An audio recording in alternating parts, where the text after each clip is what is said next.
Commander Zekethul had conquered 17 worlds. His blade, forged from the crystalline bones of his homeworld's apex predators, had tasted the blood of 100 species.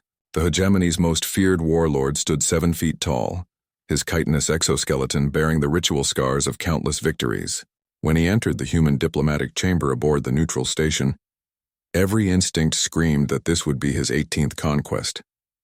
The human ambassador sat alone at a simple metal table. No guards, no weapons, no ceremonial armor, just a middle-aged woman in a plain blue uniform, hands folded calmly before her.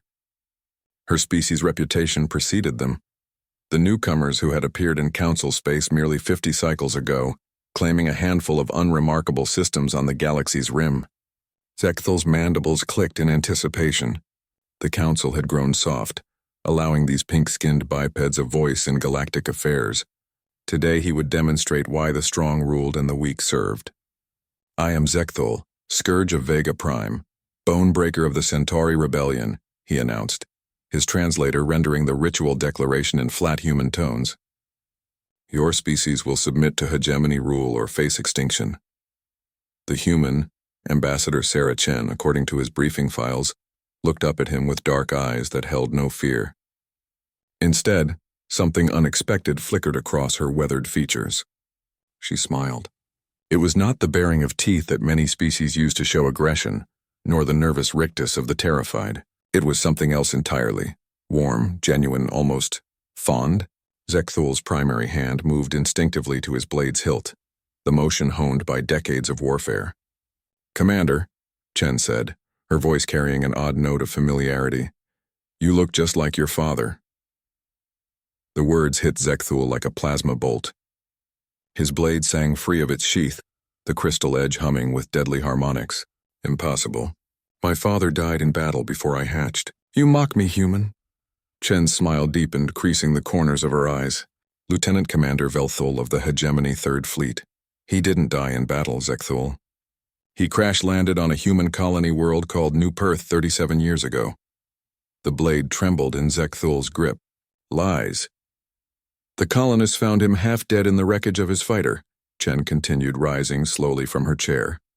3 broken limbs, internal bleeding, his life support systems failing. By all rights, they should have let him die. The hegemony had been raiding their shipping lanes for months. Zekethul's secondary arms clenched into fists. Then why didn't they? Because that's not who we are. Chen walked to a wall display, activating it with a gesture.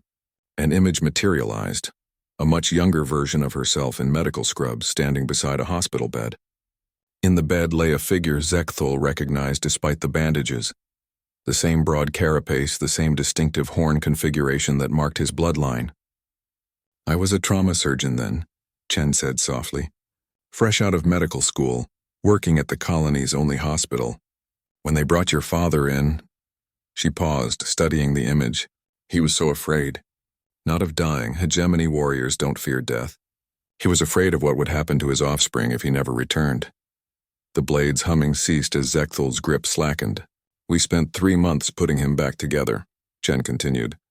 3 months of surgeries, rehabilitation, learning to communicate. He told me about his son. Brilliant, strong, destined for greatness. How proud he was, even though he'd never met you. The hegemony reported him killed in action. Zekethul's voice emerged as barely a whisper. "Officially, yes. But Velthul made a choice. He could return to a life of conquest knowing his son would follow the same bloody path, or..." Chen turned back to him. "He chose to stay. Took a new name, Victor Thompson. Became a teacher at our colony school." The chamber fell silent except for the station's ambient hum. Zekethul stared at the display where additional images now cycled. His father working with human children, tending a garden, standing proudly beside Chen in what appeared to be a wedding photo. "He taught xenobiology," Chen said. "Spent 20 years helping human children understand the galaxy's incredible diversity. He died peacefully in his sleep 5 years ago, surrounded by friends who loved him." Zekethul's blade clattered to the deck. "You're telling me my father became soft?" "No." Chen stepped closer, her voice firm. "He became something much harder to achieve than any conquest. He became wise. He learned that strength isn't about how many worlds you can break, but how many lives you can help flourish. The warlord's mandibles worked silently as decades of conditioning warred with an impossible truth. Why are you telling me this? Chen's smile returned, sadder now but no less genuine. Because Vel Victor made me promise something before he died. If I ever met his son, I was to give him a choice his father never had. The same choice Victor made on New Perth. She gestured to the viewport where Earth's blue marble hung in the distance, surrounded by the bustling traffic of humanity's growing merchant fleet. You can continue down the path of conquest, adding Earth to your collection of broken worlds. The hegemony expects nothing less from Zekthul the Bonebreaker. Her eyes met his, unwavering. Or you can choose to become the person your father saw in you before you were even born.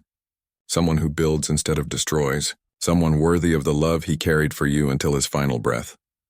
Zekthul looked down at his fallen blade, its crystal surface now reflecting Chen's face alongside his own monstrous features.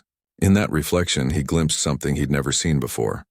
Not a weapon of war, but the confused child who had grown up wondering why his father never came home.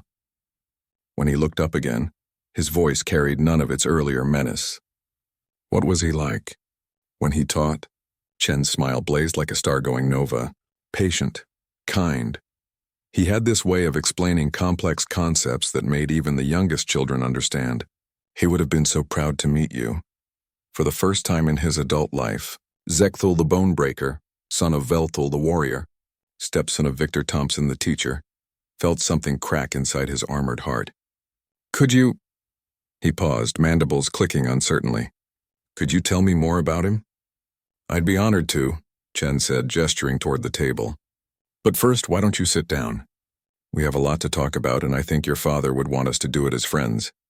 As Zekthul slowly lowered himself into the human-sized chair, leaving his blade forgotten on the deck, he realized something profound. Sometimes the greatest conquest was learning when not to fight at all.